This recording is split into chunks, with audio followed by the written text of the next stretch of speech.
Good evening everyone, कैसे हैं आप सभी। सभी का स्वागत है आपके अपने RWA चैनल पर। तो आ जाएंगे सभी और आज का सेशन स्टार्ट करते हैं।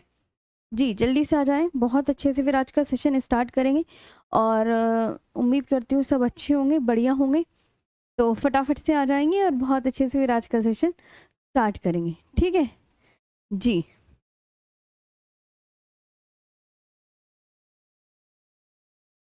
ठीक है, तो आज हम जो कवर करने वाले हैं, जैसे कि आपका थंबनेल पे लिखा हुआ है, उत्तर भारत का विशाल मैदान, ये आज हम कवर करने वाले हैं। तो लास्ट तो सारा ही हो गया था, पीछे का सब कुछ करवा दिया था मैंने। तो सबसे पहले तो इसका मैप बनेगा। ओके, जल्दी से आ जाओ, फटाफट से, देर नहीं करनी है सबको। सबसे पहले तो इसका बनेगा मैप, तो बना ले मैप। हाँ, टाइम से आया करो, बिल्कुल 3 बजे करेक्ट। हाँ, कोई लेट मत किया करा करो। जब छुट्टी वगैरह होगी तो आपको एक दिन पहले इन्फॉर्म कर दिया जाता है कि छुट्टी है, वरना आप 3 बजे करेक्ट सब ना पेन कॉपी लेकर रेडी बैठा रहा करो, है ना, कि आते ही हम ना बस अपने काम पे ध्यान दें। ओके जी।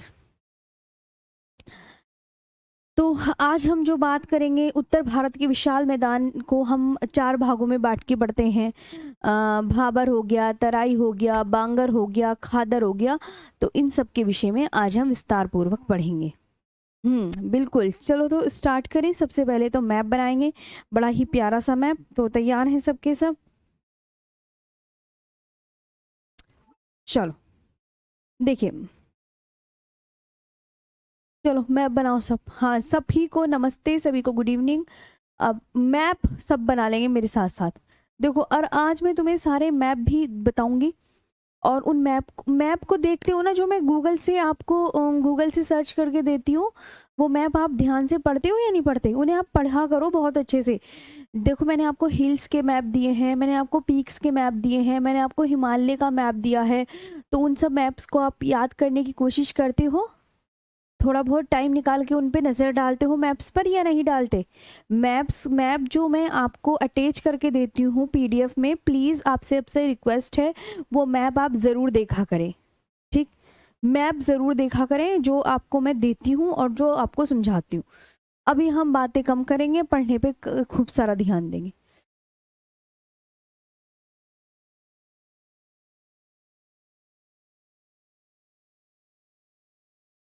सबसे पहले तो मैप बनाएंगे।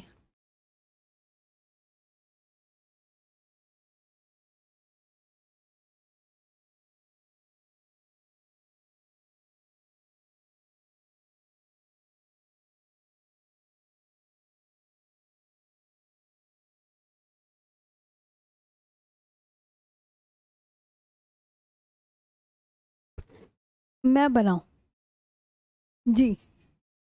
हाँ, सभी वो जो भी देखो, जो भी मैं आपको कंटेंट दे रही हूँ ना, वो याद करने के पर्पज से दे रही हूँ। तो उम्मीद है हम मेरे को सभी से कि आप सब ना मैप वगैरह खुद देख लिया करो। मतलब इतना मैप बनाना है अपनी कॉपी में, इतना सा मैप आप ड्रॉ कर लीजिएगा प्लीज। थोड़ा सा मैं पानी पी लूँ, बड़ी प्यास लगने लगी है। हम्म कॉलेज के एग्जाम चल रहे हैं तो इनफ टाइम नहीं मिल पा रहा है। अच्छा, कॉलेज के एग्जाम चल रहे हैं तो इनफ टाइम नहीं मिल पा रहा है, कोई बात नहीं। हाँ, जैसे टाइम मिले वैसे पढ़ लिया करो। पानी पीती हूँ थोड़ा सा।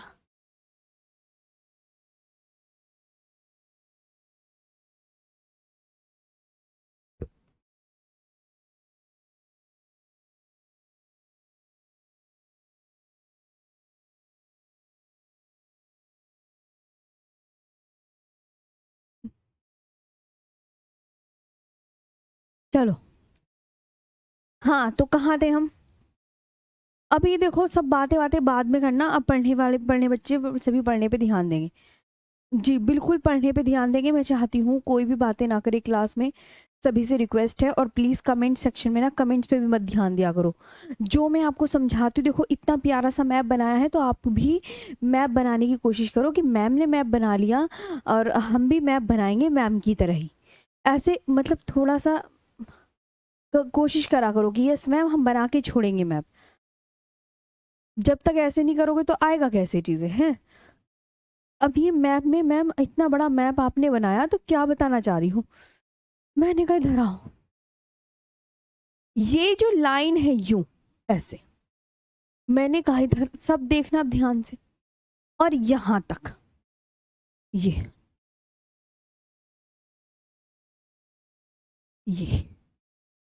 कवर कर लो इसे, दूसरे कलर से रंग दो इसे।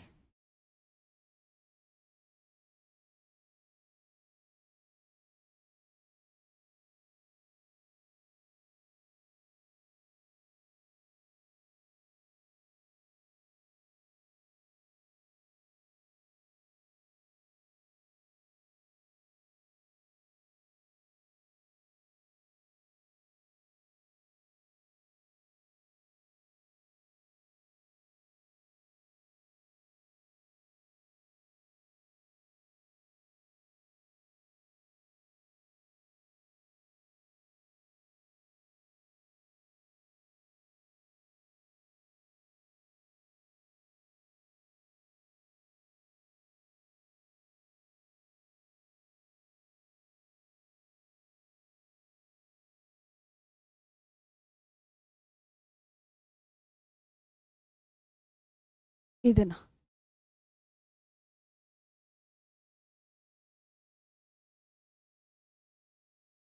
इतना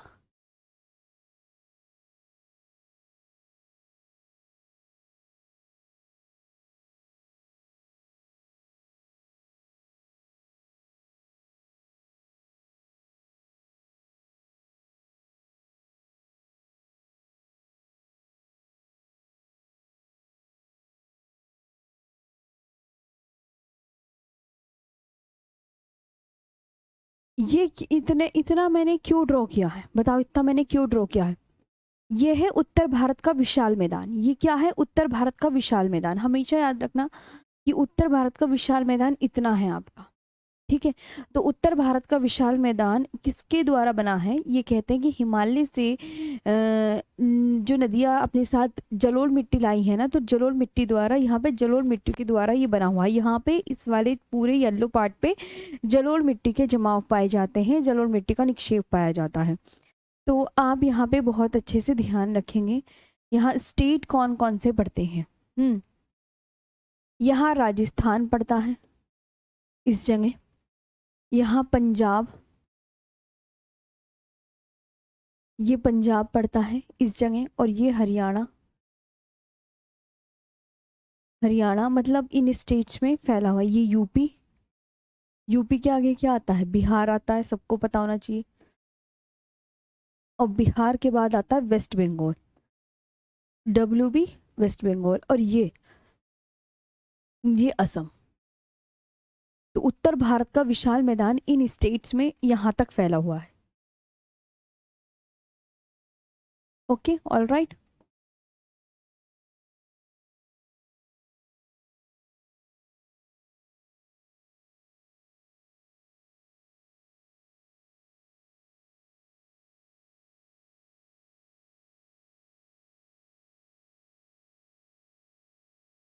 उत्तर भारत का विशाल मैदान, great plains of north India, क्या बोल सकते हैं इसे?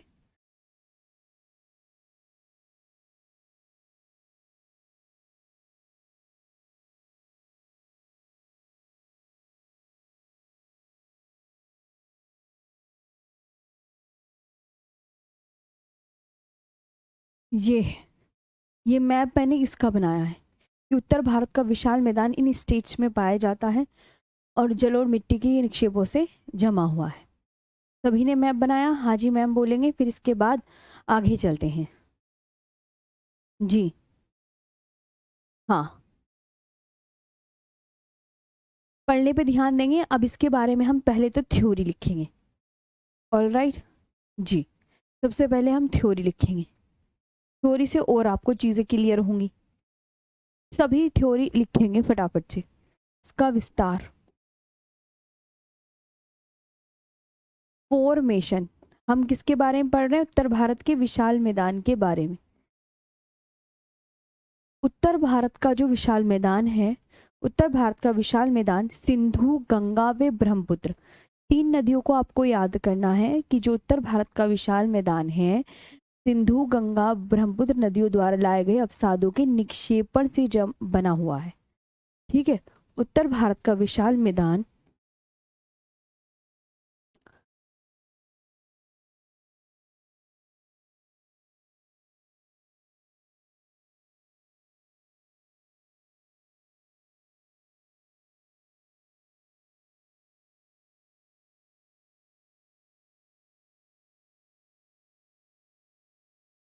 सिंधु, गंगा व ब्रह्मपुत्र। ठीक है,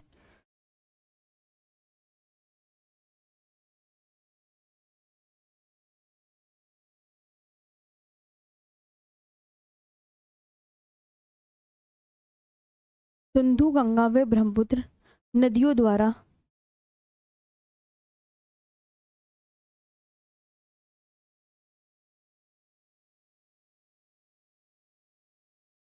सिंधु नदियों द्वारा लाए गए अवसादों के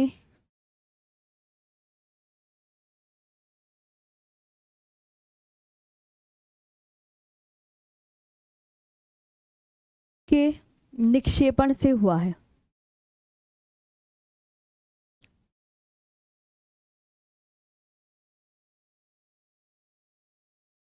यानी जमाव। निक्षेपण का मतलब होता है जमान, जमाव। ओके, इंडस,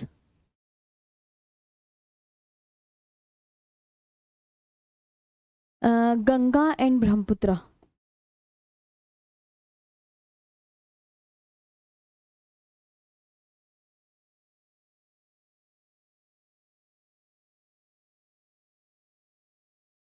किन 3 नदियों को याद करना है, मैं रिपीट कर रही हूँ। Reverse, deposition,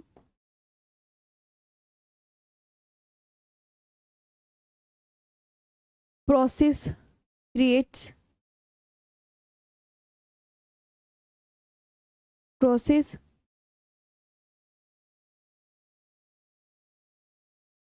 creates this reason.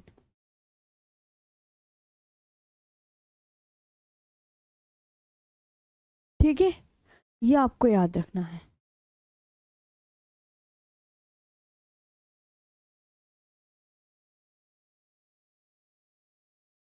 अब इसका जो उत्तर भारत का विशाल मैदान का जो विभाजन हुआ है, किसका, हम बात किसकी कर रहे हैं, उत्तर भारत के विशाल मैदान की विभाजन की। डिवाइडेड इनटू 4 पार्ट्स, कितने पार्ट्स में, 4 पार्ट्स में।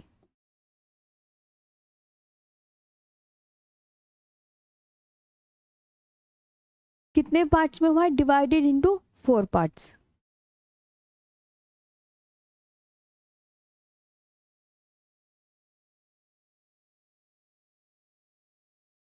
Divided into 4 parts. उनके नाम आपको याद करने होंगे, कौन कौन से में हुआ है। तो आप बोलोगे मैम एक तो भाबर,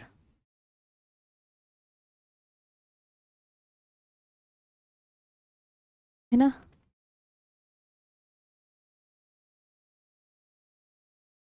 भाबर, तराई, बांगर, भादर। ठीक है, भाबर,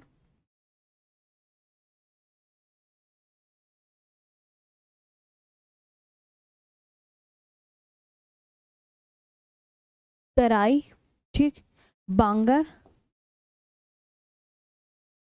खादर। आया यहां तक समझ, मतलब इसकी मैं ट्रिक भी लिख देती हूँ। बी टी बी के, ये है ट्रिक, बी टी बी के। अब एक बार रिवीजन करेंगे सभी स्टूडेंट।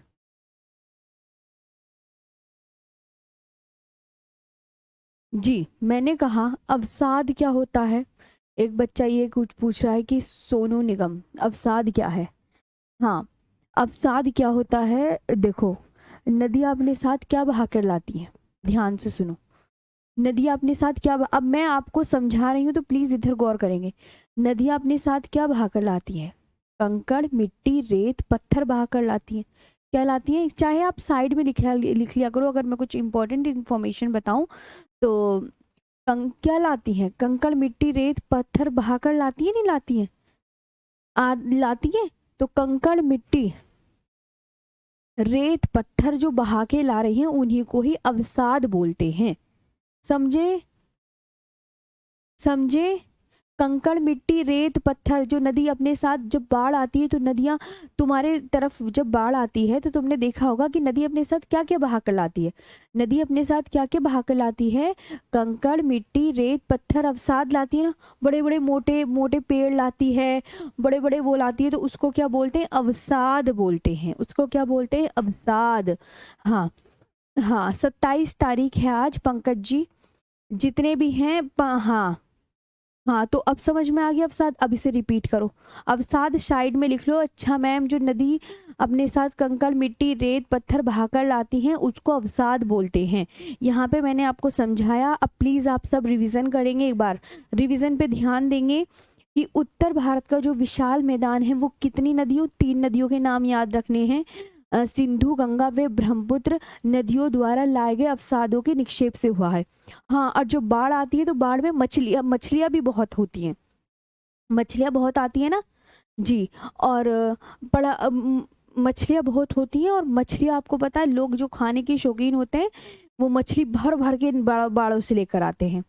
तो Indus Ganga and Brahmaputra river deposition process creates this region. और उत्तर भारत के विशाल मैदान को हम 4 भागों में बांट के पढ़ते हैं। पहले का भाग है भाबर, फिर तराई, फिर बांगर, फिर खादर। अब हम एक एक करके इनके बारे में समझें कि भाबर क्या होता है।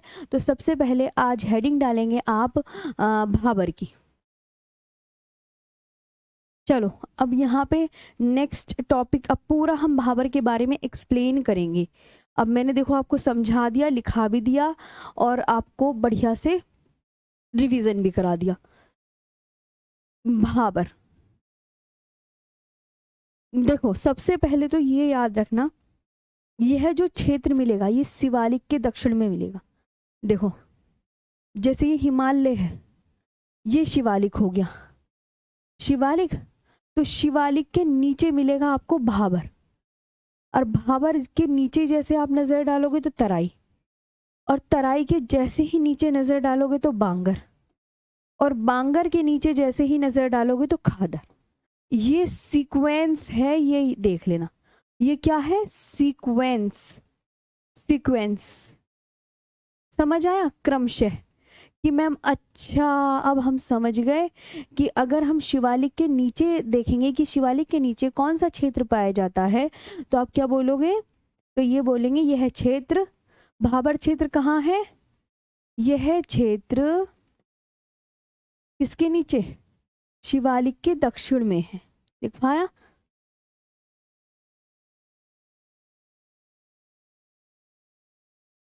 शिवालिक के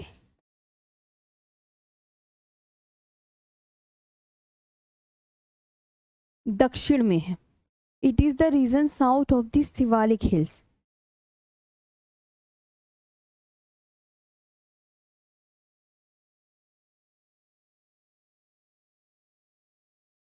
it is the region south of the,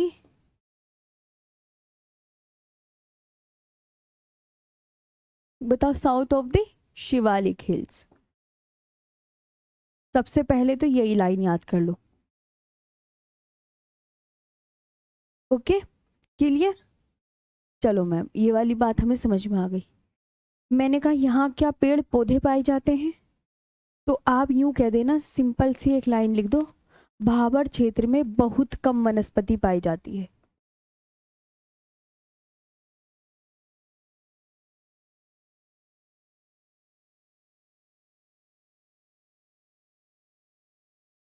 कि मैम ना की बराबर पेड़ पौधे पाए जाते हैं, ना की बराबर, very less vegetation.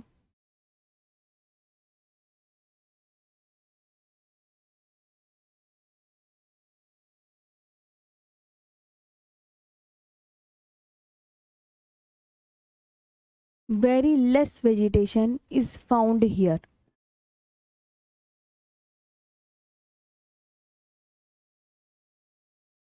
Is found here मतलब पेड़ पौधे ना के बराबर। चौड़ाई, भाबर की चौड़ाई 8 से 16 किलोमीटर। इसकी जो चौड़ाई है कितनी है? तो आप बोलोगे मैम समझ गए। इस भूभाग में सबसे मोस्ट इम्पोर्टेंट भाग, बात वो क्रमशः लिखा हुआ, वो जरूर याद कर लेना, वो जो सीक्वेंस लिखवाया है साइड में। ओके, अब पहले तो आप यही देखो, आगे लिखवा देंगे क्योंकि यहाँ जगह का ना थोड़ा अभाव हो गया है। हाँ जी, तो यहाँ तक आपको समझ में आया। मैं इसको स्लाइड को रिवीजन करा देती हूँ। मैंने क्या बताया, मैंने बताया देखो ये कहाँ पर है, ये कहाँ है, किस पहाड़ के दक्षिण में है। भाबर आपसे कोई पूछे तो स्नेहा जी आप क्या बताएंगे कि मैम, अब हम बहुत अच्छे से याद रखेंगे, यह जो शिवालिक हिमालय है ना, मैं आपसे कह दूं ये तो ट्रांस हिमालय के दक्षिण में है भाबर क्षेत्र, तो गलत हो जाएगा ना। हाँ या ना में जवाब दिया करो जब मैं पूछती हूँ, तो आप बोलोगे मैम भाबर क्षेत्र शिवालिक हिमालय के दक्षिण में है, आपने ये बताया है हमें, तो it is the region south of the Shivalik hills. और मैम यहाँ पेड़ पौधे पाए जाते हैं, कोई हमसे कहे तो भाबर क्षेत्र में कोई भी पेड़ पौधा नहीं पाया जाता। और इसकी चौड़ाई कितनी है, 8 से 16 किलोमीटर है। हाँ, तो बहुत अच्छे से आपको इतना याद रखना है प्लीज़ है। हाँ जी, यहाँ तक हुआ। अब मैंने कहा ये आप लिख लीजिएगा, बहुत इम्पोर्टेंट है। अब भाबर क्षेत्र में, अब नेक्स्ट लिखेंगे, इस भूभाग में देखो पता है क्या होता है, जब भाबर क्षेत्र पढ़ते हैं तो भाबर क्षेत्र में यानी इस भूभाग में लिखेंगे छोटी नदियां। ध्यान से, लाइन बहुत इंपॉर्टेंट है। इस भाग में छोटी नदियां क्या होती हैं, पत्थर कंकड़ बजरी, पत्थर कंकड़ बजरी, पत्थर कंकड़ बजरी के ढेर के नीचे से, ढेर के नीचे से, नीचे से प्रवाहित होने के कारण, प्रवाहित होने के कारण, मतलब नदियां बह रही हैं, लेकिन किसके नीचे से, क्या भाबर क्षेत्र में नदियां बहती हैं, हाँ या ना में जवाब दो। जब मैं पूछा करूं तो बताया करो, के कारण अदृश्य हो जाती हैं। इस लाइन का अर्थ समझ में आया, मैंने बताया, मैंने ये बताया कि देखो यहाँ पे आपकी जो है इस भूभाग में नदियां बह रही हैं भाबर क्षेत्र में, लेकिन वो कहाँ बह रही हैं, आप कोटद्वार गए हो या आप किसी पहाड़ी स्थान में गए हो जहाँ पे बहुत बड़े बड़े हाथी के बराबर पत्थर पड़े होते हैं और उसके नीचे से नदियां बह रही होती हैं, पत्थर कंकड़ बजरी के ढेर के नीचे से, मतलब वो नदी बहती रहती है लेकिन वो हमें दिखती नहीं है। मतलब यहाँ नदियां बह रही हैं लेकिन नदियां वो हमें दिख नहीं रही हैं, नदियां क्या है, अदृश्यमान हैं। तो भाबर क्षेत्र में क्या बोलोगे, मैम नदियां दिखती नहीं है, नदियां जो है किसके नीचे से बहती हैं, देखो ध्यान से, पत्थर कंकड़ बजरी के नीचे से बह रही हैं, इसलिए वो हमें दिख नहीं रही हैं। तो वाटर स्ट्रीम्स डिसअपेयर। अब इसे इंग्लिश में लिखेंगे,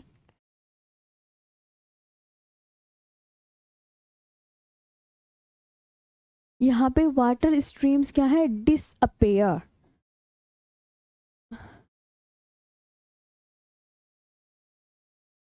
dish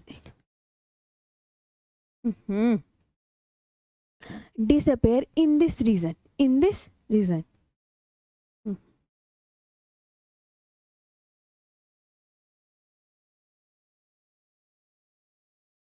In this region into permeable sediments.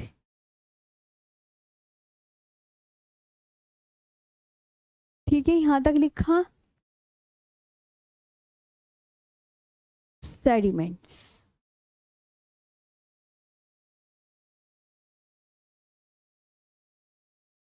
आई बात समझ में। और फिर जब यहाँ पे जो है, यहाँ पे क्या है, मिट्टी कंकड़ पत्थर के नीचे, तो ये जब यहाँ पे वनस्पति पेड़ पौधे ही नहीं पाए जाते तो भाबर क्षेत्र जो है खेती के लिए उपयुक्त नहीं, मोटे मोटे पत्थरों का क्षेत्र है ये, तो खेती के लिए उपयुक्त नहीं। It is not suitable for cultivation, it is not it is not suitable, समझे, हाँ, फॉर कल्टीवेशन, कि मैम खेती के लिए उपयुक्त नहीं है, it is not suitable for cultivation. तो ये आपका पूरा भाबर के विषय में हो गया है। आई थिंक आपको मैप दिखा देना चाहिए, एक बार मैप में आप मैप देख लोगे तो उससे भी आपको संतुष्टि मिल जाएगी।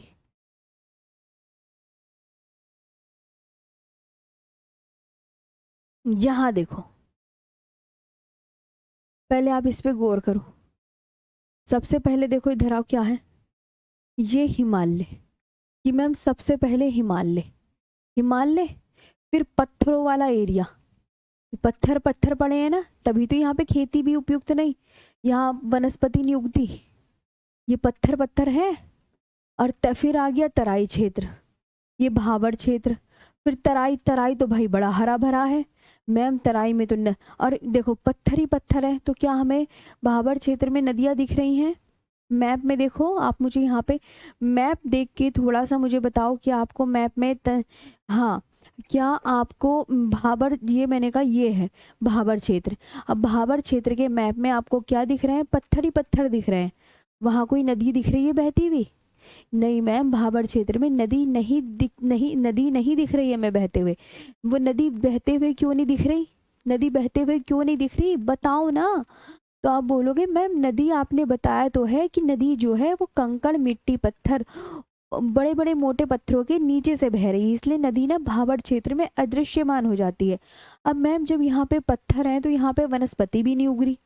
बजरी मतलब वो नहीं खेलते, वो छोटी छोटी बजरी जो होती है, हाँ, कंकड़ों की बिल्कुल छोटी छोटी, हाँ। और तराई क्षेत्र देख लो, तराई क्षेत्र में आप बोलोगे मैम तराई क्षेत्र में तो नदियां भी हमें दिखने लगी है ना, तराई क्षेत्र में हमें नदियां भी दिखने लगी। और तराई क्षेत्र में जब नदी है, जहाँ नदी दिख रही है, अब जहाँ नदी होगी तो वहाँ पेड़ पौधे भी होंगे, जहाँ नदी होंगी तो वहाँ पेड़ पौधे भी होंगे, इसलिए तराई क्षेत्र में हमें पेड़ पौधे भी दिख रहे हैं, नदियाँ भी बहते हुए दिख रही हैं। और वहाँ पे दलदली क्षेत्र है, तराई क्षेत्र होता है एक दलदली क्षेत्र, वहाँ पर मच्छर ये सब ज़्यादा पाए जाते हैं, है ना। और फिर आता है खादर प्रदेश, देखो खादर, तराई हो गया, बांगर और खादर प्रदेश, फिर ये खादर प्रदेश। अब मैं तुम्हें एक और मैप दिखाऊं, ये मैप तुम्हें समझ में आया? इससे मैं रफ कर देती हूँ ताकि आपको ऐसी मैप मिले, है ना, कि अच्छा मैं, कि हिमालय के नीचे है ये, दक्षिण भारत में नहीं मिलेंगी ये चारों चीजें। हाँ आया समझ? यस मैम तो बोला करो। देखो मैम एक ये है इमेज कि मैम सबसे पहले हिमालय, फिर भाबर, पत्थर पत्थर दिख रहे हैं, तराई हरा भरा मैदान है, नदियां भी दिख रही हैं, और बांगर और खादर। खादर जो है, खादर जो है, खादर देखो ये है नदी के आसपास का क्षेत्र, खादर ये नदी है बच्चों, ये क्या है? नदी। तो खादर नदी के आसपास का क्षेत्र है। वो कहाँ चला गया? हाँ, खादर नदी के आसपास का क्षेत्र है, और बांगर जो है नदी से दूर का क्षेत्र है। नदी, बांगर नदी से दूर का क्षेत्र, और खादर नदी के आसपास का क्षेत्र, ये ध्यान रखना, है ना। दोनों में बहुत फर्क है। तो अभी यहाँ पे क्लियर, अभी तराई करवा दे, वेरी गुड। हाँ, तो अभी हम यहाँ पे आपका भाबर तो पूरा हो गया है। तो मैडम अब हम समझ गए हैं कि भाबर जो है शिवालिक के दक्षिण में है, पेड़ पौधे नहीं पाए जाते, चौड़ाई 8 से 16 किलोमीटर है, 8 का पहाड़ा याद कर लेंगे, 8 का 8, 8 दूनी 16, या 8 1 जा 1, 8 2 जा 16, ऐसे करके। और भाबर क्षेत्र में मैम हमें कोई नदी बहती ज़रूर है, लेकिन वो नदी अदृश्य है, क्योंकि वो पत्थर कंकड़ बजरी के नीचे से प्रवाहित हो रही हैं। और मैम वहाँ जब पत्थर पत्थर हैं तो वो क्षेत्र खेती के लिए भी उपयुक्त नहीं है, तो it is not suitable for cultivation. अब हम नेक्स्ट डालते हैं तराई के विषय में। मैप दिखा दिया, रिवीजन करवा दिया, बार बार रिपीट करवा दिया है, 4-5 बार समझा दिया है, ठीक है भाबर क्या है। अब हम आगे, बस बहुत समझा दिया, तराई पे बात करते हैं। अब इतना ही आपको समझाना से समझ आ जाएगा तो बहुत बढ़िया।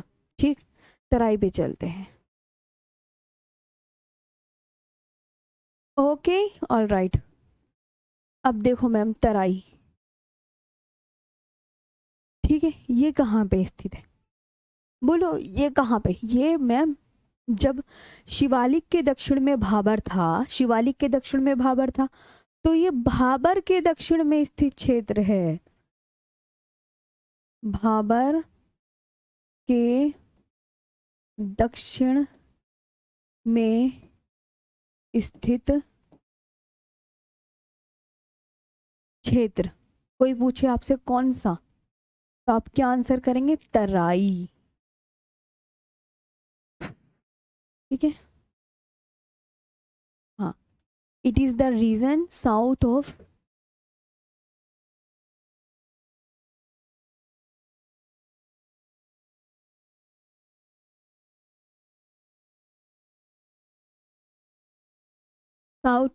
Bhabar reason.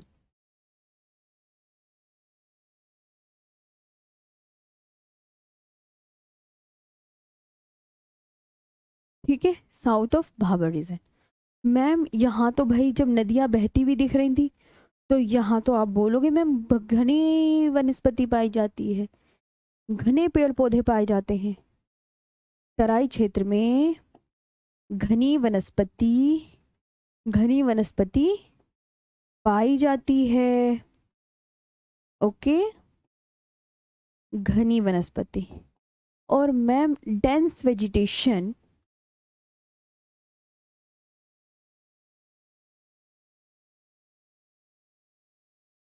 dense vegetation is found in this belt.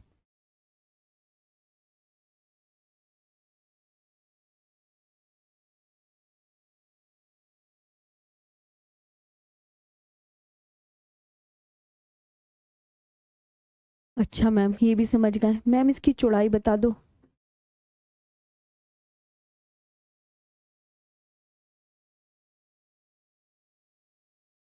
चौड़ाई कितनी होगी? 20 से 30 किलोमीटर चौड़ा।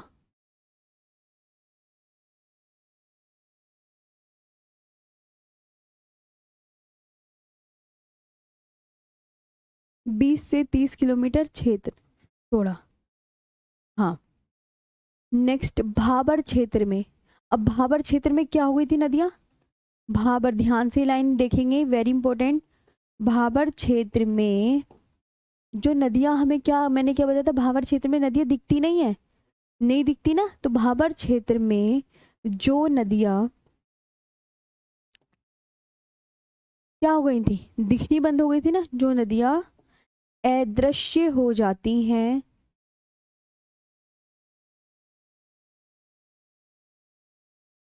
जो नदी अदृश्य हो जाती है, वे तराई क्षेत्र के धरातल में, वे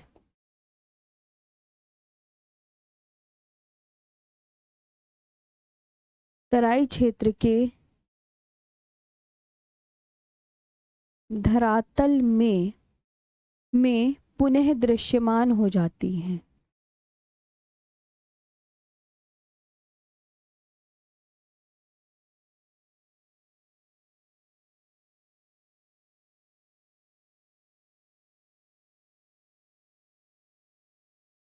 पुनः दृश्यमान हो जाती हैं। Water streams,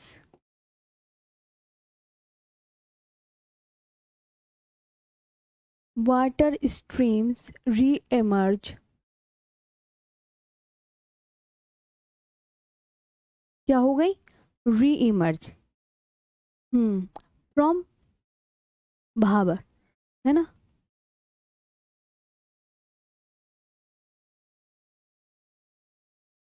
in this reason.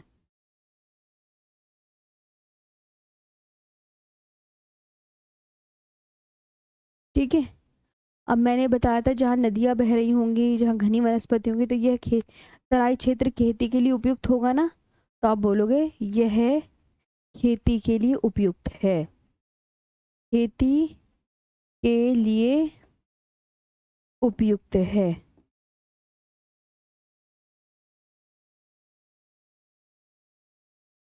Okay, it is suitable for cultivation.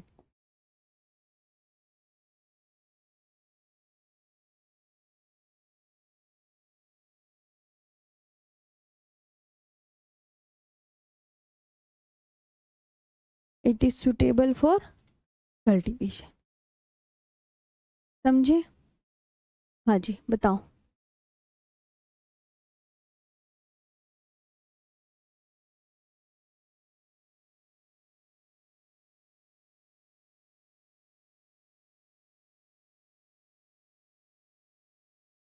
ठीक है,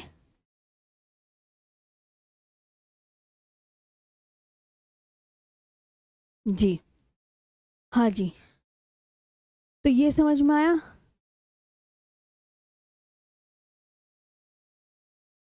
बंटी बताया तो है। जी, देखो आपको ध्यान से पढ़ना है। आप अगर बुक से भी पढ़ेंगे तो भाबर और तराई क्षेत्र के बारे में भी यही लिखा हुआ आएगा।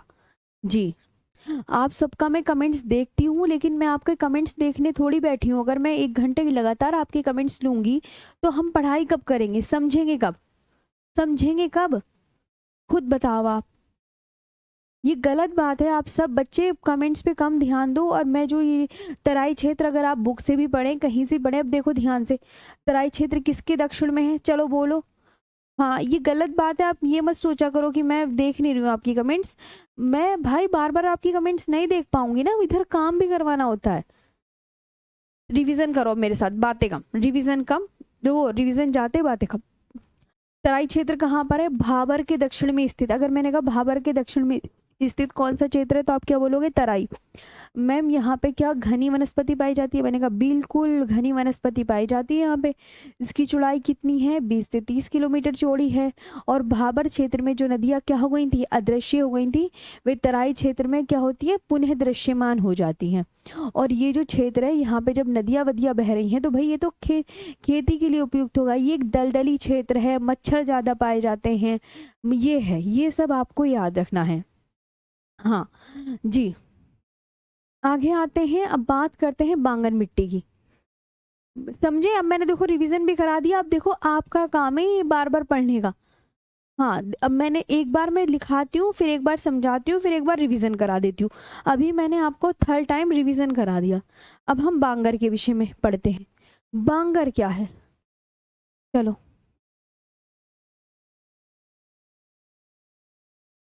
मैं बांगर बताओ।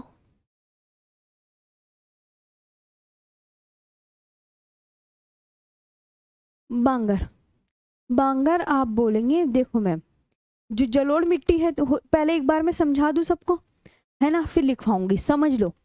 जलोढ़ मिट्टी अभी आप आगे पढ़ोगे, मिट्टी जो है आगे पढ़ेंगे। तो जो जलोढ़ मिट्टी हम पढ़ते हैं तो ध्यान देंगे कि जलोढ़ मिट्टी को दो भागों में बांट कर पढ़ते हैं। एक तो बांगर मिट्टी और एक खादर मिट्टी। तो जो बांगर मिट्टी होती है, मैंने क्या बताया था, अभी मैप भी दिखाया था ना, कि बांगर मिट्टी जो है पुरानी जलोढ़ मिट्टी जो होती है ना, जो पुरानी जलोढ़ मिट्टी, क्या बोला मैंने, ध्यान से सुनो। जो पुरानी जलोढ़ मिट्टी होती है उसे बांगर मिट्टी कहते हैं। और जो नवीन जलोढ़ मिट्टी होती है उसे खादर मिट्टी कहते हैं। और जो एक बांगर मिट्टी होती है ना, वो नदियों के पास पाई जा रही है या नदियों से दूर, बताओ? तो बांगर मिट्टी हमेशा याद रखना नदियों से दूर इलाके में पाई जाती है। और वहीं जो खादर मिट्टी है वो नदी के आस पास पाई जाती है। अब बांगर मिट्टी कम उपजाऊ मिट्टी है, कम उपजाऊ मिट्टी। और खादर मिट्टी बहुत उपजाऊ है। भाई जब वो नदियों के पास है तो उसकी उपजाऊ शक्ति तो वैसे ही बढ़ेगी ना, है ना, क्योंकि नदियों से पानी देती है। अब बांगर मिट्टी खेती के लिए उपयुक्त नहीं है इतनी, लेकिन खादर मिट्टी नदी के आसपास है तो भैया वो तो खेती के लिए उपयुक्त होगी, है ना। हाँ,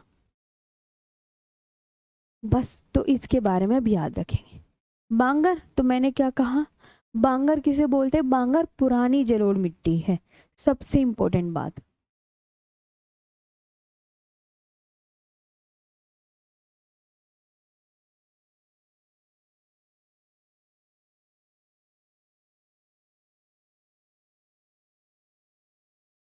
ठीक है, ओल्ड एलुवियल सोइल है मैम।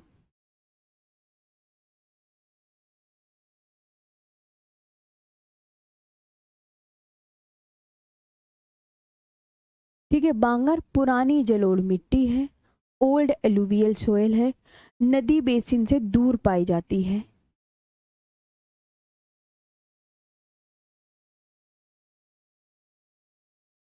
बेसिन का मतलब होता है नदी के आसपास के इलाके, है ना, नदी बेसिन से दूर पाई जाती है। तो बेसिन को क्या बोलते हैं, नदी के जो आसपास का इलाका होता है। Found far from this, found far from the river basin.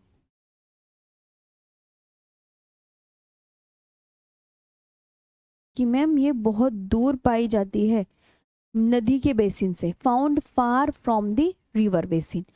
Ma'am ये कम उपजाऊ मिट्टी है, बांगर मिट्टी कैसी मिट्टी है, कम उपजाऊ मिट्टी है। तो मिट्टी लेस फर्टाइल सोयल।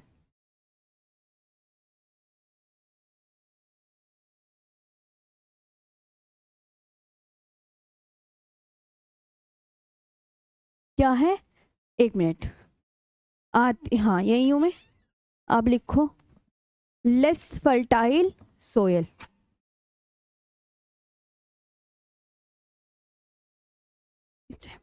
बाद में लिखा आप सबने, लिखा आप सबने, लेस फर्टाइल सोयल। ओके जी, क्या लिखा, लेस फर्टाइल सोयल, खेती के लिए उपयुक्त नहीं,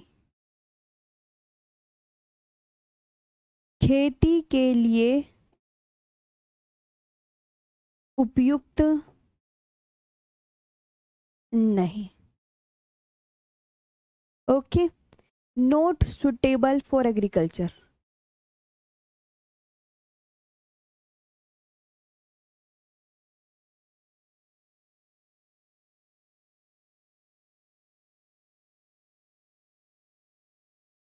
ठीक है,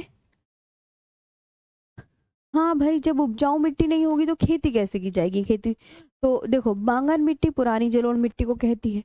नदी, नदी के जो आसपास का क्षेत्र होता है वहां नहीं पाई जाती है मिट्टी, नदी बेसिन से दूर पाई जाती है और बहुत ही कम उपजाऊ मिट्टी है ना। और खेती के लिए तो उपयुक्त नहीं, जब भैया इसमें कुछ उपजाऊ कुछ उपज ही नहीं रहा तो क्या है, बहुत ही कम उपजाऊ मिट्टी। अब इसे मैं एक बार आपको समझा देती हूँ, समझ तो आया होगा। हाँ, उपजाऊ मतलब फर्टाइल। हाँ, तो बांगर मिट्टी कैसी, पुरानी या नहीं, पुरानी या नहीं, बोलो बताओ। पुरानी, बांगर मिट्टी पुरानी है नहीं, आप आंसर करेंगे तभी तो पता चलेगा। सुमित्रा गुप्ता जी, बेसिन मैंने बताया तो नदी के आसपास का क्षेत्र। सुमित्रा, आपको मैं बता रही हूँ, नदी के आसपास का क्षेत्र। तो बांगर मिट्टी क्या बोलोगे मैम, ये पुरानी मिट्टी है, पहला ये आंसर। नदी के आसपास के क्षेत्र में नहीं पाई जाती, नदी से थोड़ा दूर पाई जाती है। दूसरी बात मैम, कम उपजाऊ मिट्टी है ये और खेती के लिए उपयुक्त नहीं है। खेती, खेती होती है लेकिन उसमें यूरिया वगैरह डालेंगे तब होगी। ओके, तो ये हो गया। अब आती है खादर मिट्टी। आई होप यहाँ पे आपको मैंने समझा भी दिया, लिखा भी दिया और रिपीट भी करवा दिया है, तो तीनों काम मैंने कर दिए हैं। अब हम करते हैं खादर। पहले इसको, खादर को मैंने समझा दिया था ना, है ना, कि मैंने कहा ये कैसी होगी, जब मैम वो पुरानी जलोढ़ मिट्टी है बांगर, तो खादर कैसी होगी। आप बोलना खादर नवीन जलोढ़ मिट्टी है, खादर नवीन जलोढ़ मिट्टी है। ये मैम नई है, नई नई, न्यू एलुवियल सोयल।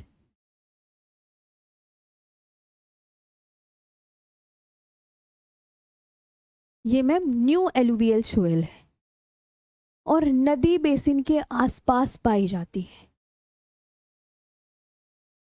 कहाँ पाई जाती है? नदी बेसिन के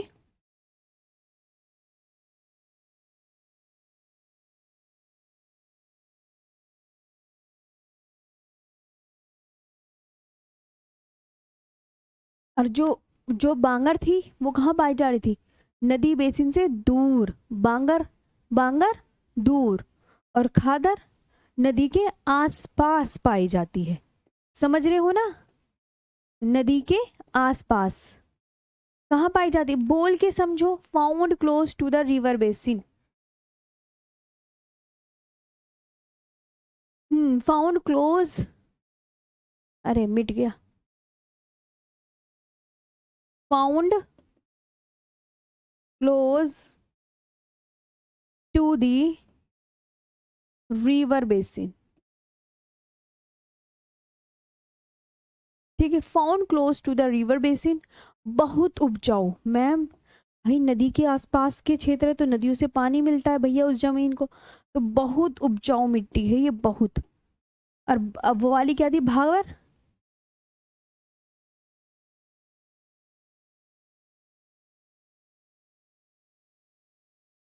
बहुत उपजाऊ मिट्टी, वेरी फर्टाइल।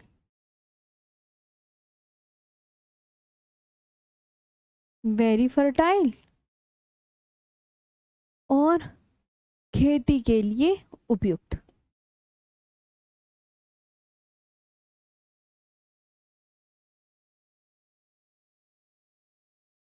कि मैम जब नदियों के आसपास ये मिट्टी पाई जा रही है तो वेरी सुटेबल फॉर एग्रीकल्चर।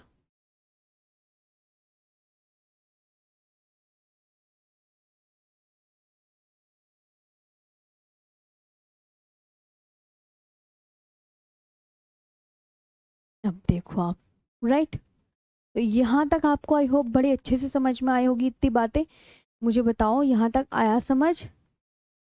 हाँ।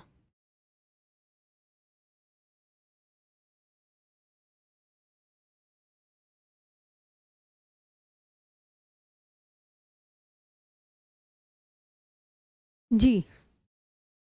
अब मोनी कुमारी जी, जलोढ़ क्या होता है? जब हम जलोढ़ मिट्टी पढ़ेंगे ना, जब मिट्टियों का पढ़ेंगे, देखो मेरी बात सुनो, टॉपिक हम जब मिट्टी वाला टॉपिक पढ़ेंगे उसमें मैं आपको जलोढ़ मिट्टी के विषय में बताऊंगी। जलोढ़ मिट्टी को ही वैसे दो भागों में बांटकर पढ़ते हैं, बांगर मिट्टी और खादर मिट्टी। और क्या, और मिट्टी के बारे में वहां से भी एक्सप्लेन कर सकते हैं। और ये जो है नदियां, नदियों की टॉपिक में पढ़ाऊंगी। ओके, चलो। ये आपको समझ में आया? तो ये उत्तर भारत का विशाल मैदान को हम जो है चार भागों में बांट के पढ़ते हैं, जैसे आपको नजर आ रहा है। ठीक है, हाँ, जैसे आपको बढ़िया से नजर आ रहा है। अब बात करते हैं यहाँ पे थार मरुस्थल की। एक और चीज रह गई थी अभी, आपका थार मरुस्थल, जो कि बेहद इंपॉर्टेंट है, वो और आप समझ लीजिएगा। हाँ, फिर आज का सेशन हम ओवर कर देंगे। मैंने यहाँ पे थार मरुस्थल भी तो है ना वहीं पे उत्तर भारत के विशाल मैदान की साइड में को देखा होगा आपने, है नहीं है थार मरुस्थल? तो ये आपको इतना बढ़िया से समझ में आया? पहले तो एक बार मुझे सब बच्चे ये बताएंगे। ठीक है, एक बार रिवीजन करा दूं? चलो अब रिवीजन कर लो इसकी। मैम खादर जो है नवीन जलोढ़ मिट्टी है, ये नदी में तुम्हें तुम्हें तुम्हारा जितना एग्जाम के पॉइंट ऑफ व्यू से मैं बता रही हूँ वो बहुत इंपॉर्टेंट है, यही याद करना है। इसके अलावा आपको नहीं याद करना। हाँ, इसके अलावा बिल्कुल नहीं याद करना। ये आप इतने ही पॉइंट्स याद कर लो कि अच्छा मैम बांग खादर मिट्टी खेती के लिए उपयुक्त है, ये बहुत उपजाऊ मिट्टी है, खादर नदी बेसिन के आसपास के क्षेत्र में ये वाली मिट्टी पाई जाती है, और नवीन जलोढ़ मिट्टी को खादर मिट्टी कहते हैं। अब बात करते हैं हम थार मरुस्थल की। हाँ, नहीं नहीं नहीं, बिल्कुल जो पॉइंट्स मैं लिखवा रही हूँ ना वो ही याद करो, ज्यादा नहीं याद करना। ज्यादा के चक्कर में रहोगे तो कम पॉइंट्स भी याद नहीं कर पाओगे। चलो, भारतीय मरुस्थल, हमारे मरुस्थल का नाम क्या है?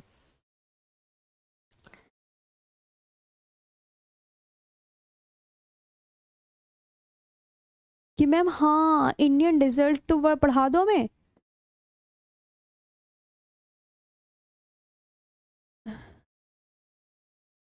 देखो इसके बारे में और पढ़ो, फिर छुट्टी करेंगे आपकी, फिर टाटा बाय बाय। मैम देखो, सबसे पहले तो हम याद रखेंगे 25 सेंटीमीटर वार्षिक वर्षा या उससे कम वर्षा वाले क्षेत्र को मरुस्थल की श्रेणी में रखा जाता है। सबसे पहली वेरी इंपॉर्टेंट, कितना लिखा मैंने? ये 25। इस 25 को दिमाग में बैठा लो। ओके, 25 सेंटीमीटर वार्षिक वर्षा। मतलब मरुस्थल की डेफिनेशन क्या है? मरुस्थल की डेफिनेशन, तो मरुस्थल की डेफिनेशन ये है, 25 सेंटीमीटर वार्षिक वर्षा या उससे कम वर्षा, उससे कम वर्षा वाले क्षेत्र को, वर्षा वाले क्षेत्र को मरुस्थल की श्रेणी में रखा जाता है।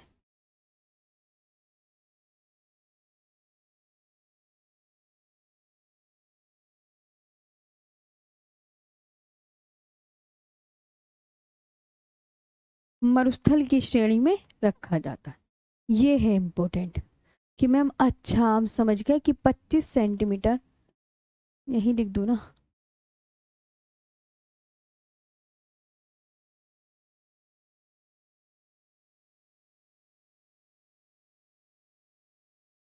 Area with annual rainfall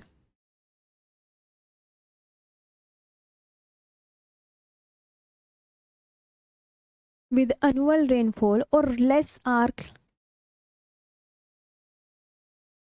or less, मतलब इससे कम भी हो सकती है, are classified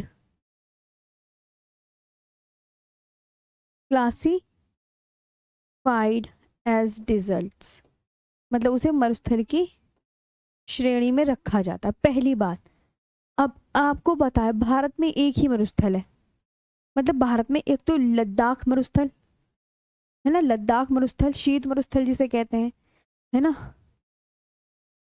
हाँ, तो जो थार का मरुस्थल है, अब मैंने कहा थार मरुस्थल, थार मरुस्थल, यही तो नाम है, यही तो नाम है, थार डिजर्ट। ये थार मरुस्थल कहाँ है? तो आप बोलेंगे भारत में मैम ये जो मरुस्थल है अरावली पहाड़ियों के उत्तर पश्चिम में है। भारत में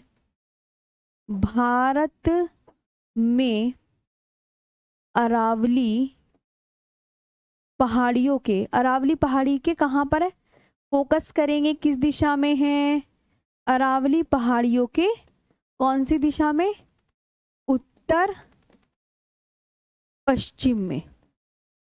मैम अरावली पहाड़ियों के उत्तर पश्चिम में, ठीक है, उत्तर पश्चिम में, याद रखना, ऑन द नॉर्थ वेस्ट, है ना, of Aravalli hills, on the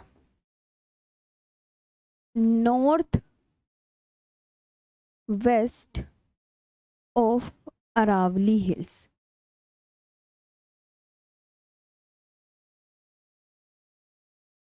ठीक है, ये आपको बहुत अच्छे से याद रखना है कि मैम अच्छा, और अरावली पहाड़ी के किस दिशा में है, दिशा पे फोकस कर लेना, उत्तर पश्चिम में, ये बेहद ज्यादा इंपॉर्टेंट है। ओके, हाँ, अब जो थार का मरुस्थल है देखो वो मेनली पड़ता कहाँ पर है मैम, ये जो थार का मरुस्थल है मैं आपको यहाँ बता दी दूँ, जो थार डेजर्ट है कहाँ है, आप बोलोगे अधिकांश भाग राजस्थान में, मतलब ज्यादा भाग इसका, अधिकांश यानी आप लिखेंगे मैम अधिकांश भाग राजस्थान में स्थित, अधिकांश भाग कहाँ स्थित है, राजस्थान में स्थित, परंतु कुछ भाग स्थित है, परंतु कुछ भाग मतलब थोड़ा थोड़ा पार्ट जो है, परंतु कुछ भाग जो है और भी राज्यों में है। कौन कौन से में, पंजाब में मैम, थोड़ा सा पार्ट इसका पंजाब में भी है, हरियाणा एवं गुजरात, हरियाणा एवं गुजरात में भी फैला है, में भी फैला है। जैसे छोटा नागपुर का पठार है, छोटा नागपुर का पठार मुख्यतः तो झारखंड में है, लेकिन बाकी और अन्य स्टेट्स में भी तो फैला हुआ है। तो सेम कि मैम थार मरुस्थल का अधिकांश भाग राजस्थान में, कि मोस्ट पार्ट तो राजस्थान में, लेकिन कुछ भाग पंजाब, हरियाणा एवं गुजरात में भी है। ठीक है, हाँ, तो ये आपको पता, most of the Thar desert, English में भी लिख लो, most of the Thar desert in Rajasthan. कहाँ है? Rajasthan. But some parts are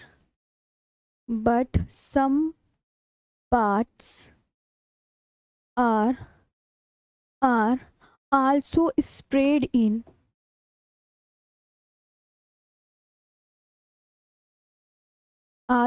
spread in Punjab, Haryana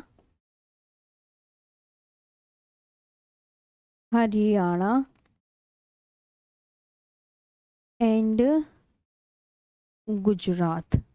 बाकी कल कराऊंगी, मैम की क्लास का टाइम हो गया है ना, मैम आती होंगी। तो ये आया समझ? अभी थोड़ा सा कल लिखवा देंगे, है ना?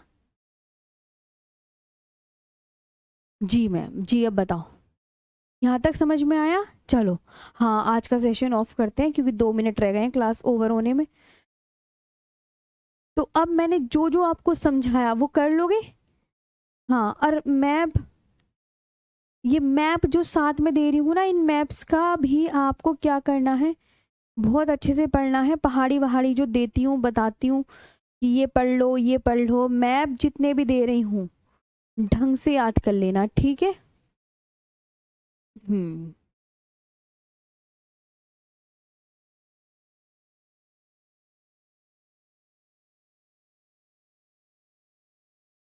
बाकी अब मैं कल बता दूंगी। और अब बताओ, सेशन समझ में आया सभी को? अच्छा लगा? हाँ, अब अच्छे से याद कर लेना, रिवीजन भी करा दिया, बार बार रिपीट भी करा दिया, बार बार समझा भी दिया। अब आप याद कर लेना, ओके? कल कराऊंगी। और थार का मरुस्थल अभी थोड़ा सा और रहेगा, अभी आगे चीज़ें बाकी हैं। ओके, चलो, थैंक यू सो मच।